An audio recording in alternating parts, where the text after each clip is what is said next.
오늘 말씀에는 소돔과 사마리아가 나와요. 그런데 여러분 아시죠? 소돔이 어떤 도시였는지, 그리고 사마리아가 어떤 도시였는지.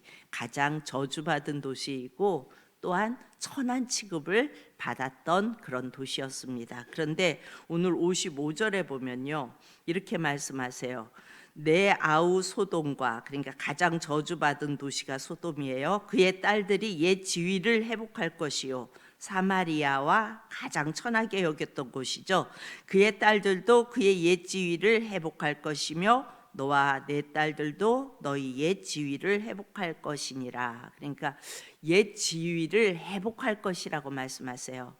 이것은 나라가 될 수도 있고요, 소돔과 사마리아와 이런 것들이 나라가 될 수도 있고 교회가 될 수도 있고요, 또 개인도 될 수가 있어요. 우리의 자신이 될 수도 있습니다. 53절에 이렇게 말해요. 내가 그들의 사로잡힘, 곧 소돔과 그의 딸들의 사로잡힘, 사마리아와 그의 딸들의 사로잡힘과 그들 중에 너의 사로잡힌 자의 사로잡힘을 풀어주어. 그러니까 이 옛 지위를 회복하는 것이 나라가 될 수도 있고 교회가 될 수도 있고 개인이 될 수도 있다고 말씀드렸는데, 우리는 나라도 그렇고 교회도 그렇고 가정도 그렇고 개인도 그렇고 뭔가에 사로잡혀 있을 수가 있어요. 그런데 그것을 풀어준다고 말해요 지금. 그러면 이것은 무엇을 풀어주는 걸까요? 내가 사로잡힘에서 다 풀어줘 이렇게 말씀하시는데, 이것은 그럼 무엇을 풀어주는 걸까요? 우리는 여기에서 먼저 우리 인간의 역사를 알아야 합니다. 인간은 하나님을 닮은 영광스러운 존재로 그렇게 처음에 출발하지요. 그것이 옛 지위예요. 그러니까 처음 하나님이 만들어 주신 그 영광스러운 하나님을 닮은 그 존재, 이것이 옛 지위인데 타락하기 전이죠. 그 영광스러운 지위를 마귀의 미혹에 넘어가서 다 빼앗겼고 마귀에 의해 사로잡힘이 되었어요. 하나님 다음으로는 인간이었어요. 여러분, 천사도 인간 아래죠. 천사는 인간을 수종드는 영적인 존재예요. 우리가 천사 그러면 영적인 존재이기 때문에 어찌 보면은 인간보다 더 높은 존재라고 이렇게 생각할 수 있는데, 사실은 이 천사는 인간을 수종들기 위해서 하나님이 만들어 놓으신 존재라고요. 그러니까 하나님 다음에 인간이었어요. 그런데 하나님처럼 된다는 이 사단의 미혹에 넘어가서 이 인간이 하나님처럼 되려다가 추락을 하고 결국 사단에게 사로잡혀 있는 거예요. 그래서 53절에 사로잡힘의 이 단어를 보면 사단이 하나님의 형상을 닮은 인간을 사로잡고 있다는 겁니다. 그런데 그것을 풀어주겠다는 겁니다. 예수님이 오시기 700년 전에 지금 바벨론의 포로로 끌려가서 그발강가에서 포로 생활을 하고 있는 이 에스겔에게 사단에 사로잡혀 있는 우리를 예수님이 오심으로 풀어주심을 이때 이미 약속을 하고 있는 겁니다. 그러면서 55절에 옛 지위를 회복해 주겠다는 거예요. 그러니까 예수님이 우리 안에 오시면 그 옛 지위, 타락하기 전에 그 모습을 회복해 주겠다는 겁니다. 여러분, 예수 믿는다는 것은요, 사로잡힘에서 풀어지는 것이고, 그리고 옛 지위가 회복되어지는 겁니다. 그래서 다시금 영광스러운 존재가 되는 것입니다. 교회는 교회는 열심히 다니고 있는데 예수님을 만나지 못한 자들의 특징은 뭐예요? 여전히 사로잡혀 있는 거예요. 그리고 전혀 영광의 회복이 없어요. 회복은 예수님이 충만하게 오시면 되는 거예요. 예수님이 내 안에 충만하시면 회복되어지는 겁니다. 여러분, 종교는 예수님과 상관없이 열심히 내가 신앙생활하고 열심히 내가 주어진 일을 최선을 다하고 이렇게 내가 노력해서 이루어 가야 한다고 생각하는 것이 종교입니다. 예수님이 오시면 내가 쓸데없이 막 노력하고 뭐 이렇게 해서 이루어지는 게 아니에요. 그냥 내가 뭘 안 해도 예수님이 오시면 내가 회복이 되어지고, 그리고 헌신하고 봉사하고 이런 하는 모든 것들이 내가 노력해서 이루어가는 것이 아니라 그 한없으신 하나님의 사랑, 그러니까 들에 발가벗겨져서 버려져 있는 피투성이가 되어져 있는 나를 다시 구원해 주신, 다시 회복해 주신, 그리고 의의 옷으로 덮어 주신 그 은혜가 너무 감사해서 헌신하게 되는 거고요. 그 은혜가 너무 감사해서 봉사하게 되는 것이고 감당하게 되는 것이고 그렇게 되어지는 것이지, 이렇게 내가 헌신하고 열심히 감당하고 이것을 이루어서 내가 뭔가를 이루는 것이 아니라는 거예요. 그래서 기독교는 관계이고 종교가 아닌 거예요. 종교는 뭐예요? 내가 열심히 노력해서 어떤 단계에 이르는 것이 종교이잖아요. 그래서 예수님이 오시면 알게 돼요. 아, 내가 이것도 쓸데없는 염려를 하고 있구나. 또 내가 이렇게 쓸데없이 내 마음이 이렇구나. 이런 것을 예수님이 오시면 느끼게 돼요. 한날 괴로움은 그날로 족하다 그러잖아요. 그날로 족해요. 주님이, 그러니까 옛 지위가 회복되어지면, 예수님이 오시면 그날의 괴로움은 그날로 그냥 족해요. 그런데 우리는 계속 염려하잖아요. 여러분, 개가, 강아지 키우시는 분은 알겠지만 개가 오늘 밥 먹고 내일 주인이 밥 안 줄까 봐 염려할까요? 안 할까요? 안 해요. 아무 생각 없어요. 그리고 그 다음에 또 밥을 줄 걸로 생각하고 안 주면 난리쳐요. 그래서 이렇게 굉장히 괜찮은 팔자를 뭐라고 말해요? 개팔자라고 그렇게 말하잖아요. 그래서 이걸 왜 개팔자라고 하나 이렇게 생각해 봤더니 그런 생각이 들더라고요. 인간은 자기가 뭘 하려고 하고 자기가 뭘 이루려고 해가지고 계속 염려하고 걱정을 해요. 근데 개는 안 해요. 그냥 오늘 먹고 마음대로 쉬고 그냥 있다가 또 그 다음에 주면 먹고. 어찌 보면은 우리는 이런 부분에 있어서는 개보다도 못하지 않나 하는 생각을 합니다. 너는 왜 염려하느냐 하시면서 걱정을 풀어주세요. 한날의 괴로움은 그날 족한데 왜 그러냐? 왜 그래요? 사단이 영계의 질서를 혼란시켜서 질병도 또 먹고 사는 문제도 다 예수님 위에 다 올려놨어요. 그러니까 예수님 아래에 있는 것을 다 예수님 위에 올려놓게 하고, 그리고 우리로 하여금 염려와 근심을 하도록 자꾸 사단이 그렇게 이끌어갑니다. 마귀는 현재의 일이 아닌 일어나지도 않은 일을 염려 근심케 합니다. 그러나 여러분, 예수님이 오시면 이 마귀의 억압과 거짓말과 술수에서 다 풀어주세요. 가장 저주받은 도시 소돔과 천하게 살던 사마리아가 회복하듯이 전혀 기대하지 않은 상황 속에서 하나님의 영광이 나타납니다. 오늘 57절, 58절을 우리가 봅니다. 57절 곧 내 악이 드러나기 전이며 아람의 딸들이 너를 능욕하기 전이며 너의 사방에 들러있는 블레셋의 딸들이 너를 멸시하기 전이니라. 내 음란과 내 가증한 일을 네가 담당하였느니라. 나 여호와의 말이니라. 내 음란과 내 가증한 일, 그러니까 예루살렘은 계명을 붙들고 어떻게 했어요? 구원자를 버렸어요.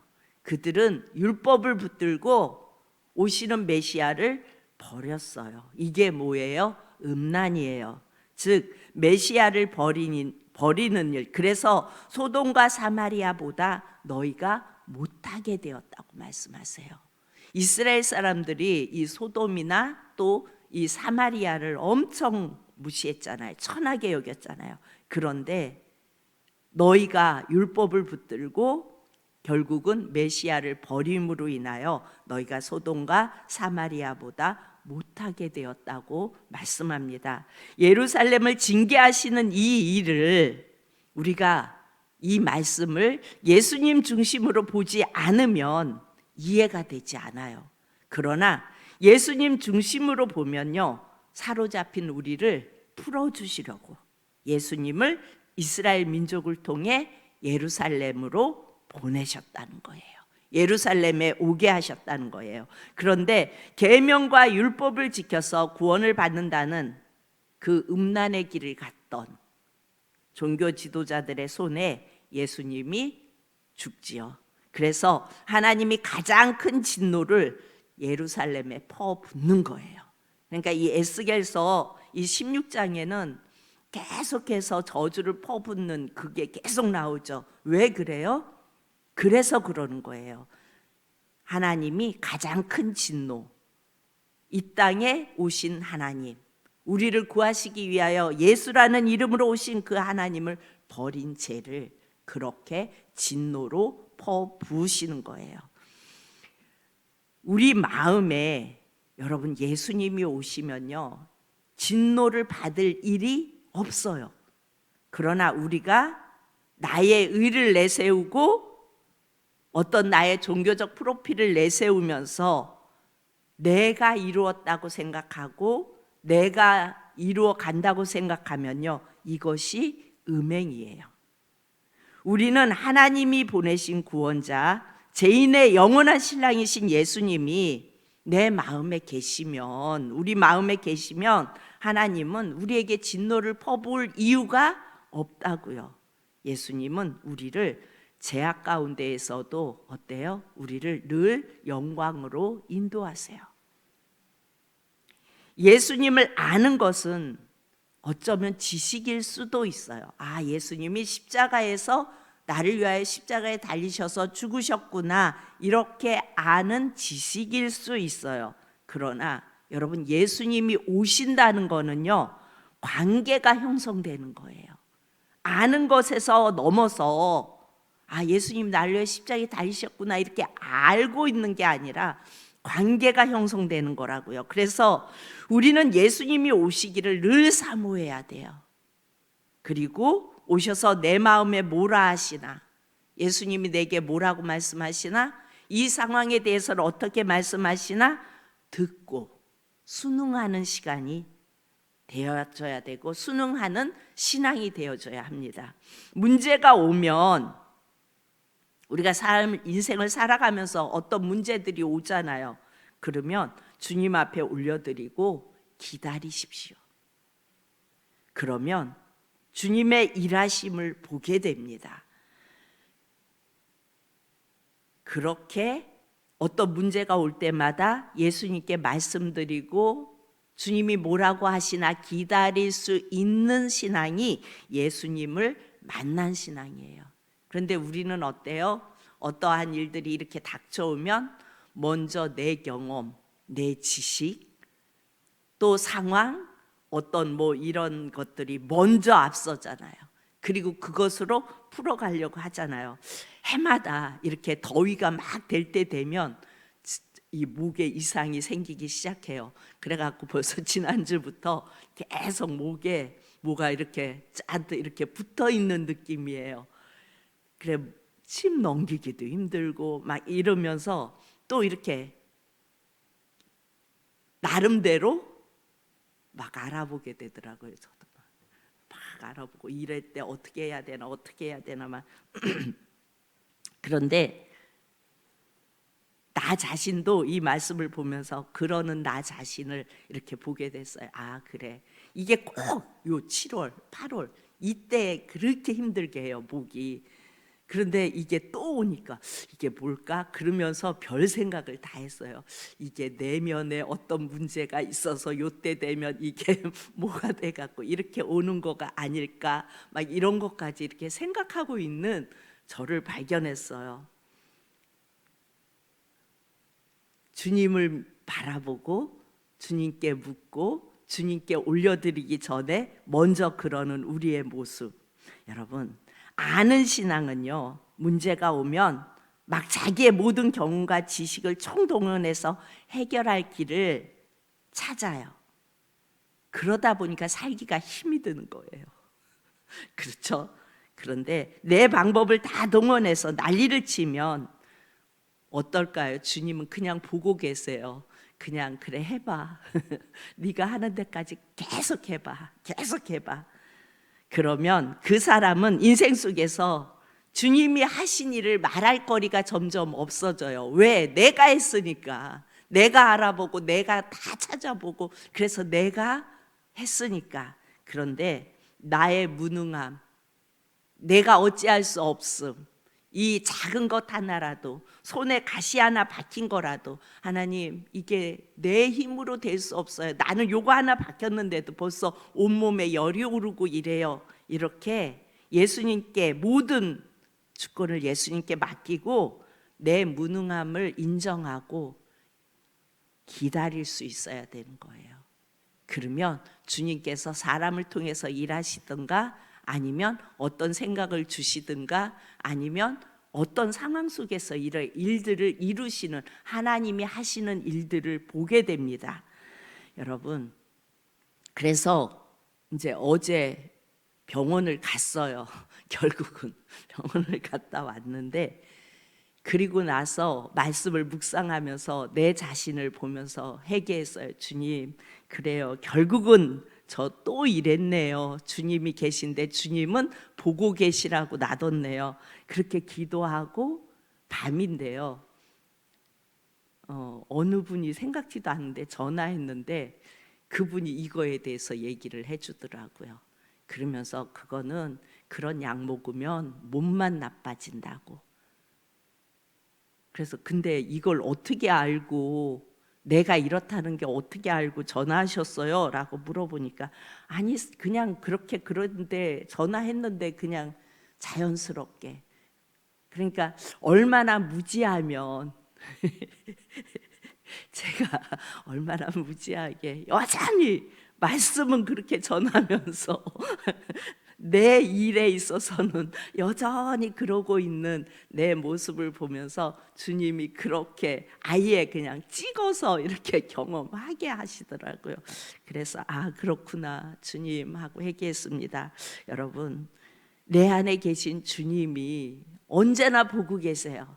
그러니까 우리는 그 주님께 묻고 기다리고 또 사람을 통해서 역사하시고 이렇게 여러 가지를 통해서 일을 이루어 가시는 그 주님의 역사하심을 기다릴 수 있는 저와 여러분이 되어질 수 있기를 축복합니다. 오늘 하루도 내게 어떤 문제가 왔을 때 먼저 주님께 묻고 기다리고 순응할 수 있는 우리의 오늘 하루가 되어질 수 있기를 축복합니다.